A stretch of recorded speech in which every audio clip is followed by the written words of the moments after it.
Howard Seaman had spent over 18 years working for the Cooper tire plant when he got the news, along with hundreds of others, that he was being let go. Well, everybody was naturally scared, because, there was so many questions unanswered that, what are we going to do? Facing a slow job market with only the technologically advanced finding employment, he didn't know where to turn. After being laid off, the man says without programs in place to help him get back on his feet, he and his family just may not have made it. Department of Labor was wonderful. They,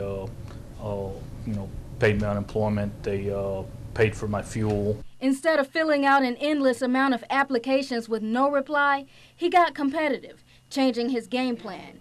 Seaman knew that going back to school would be a risk, but for him, it was a risk worth taking. The president of Albany Technical College says this is the attitude that many need to have to not only survive, but thrive in this job market. Individuals have to take their employment situation into account and do what's needed to resolve the situation for themselves. He says if people want a job, they need to make sure they're trained and able to compete for the position.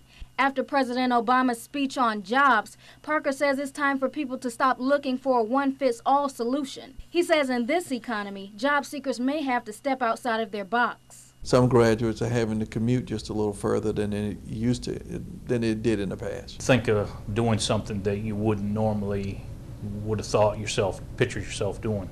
For Howard Seaman, fate was on his side.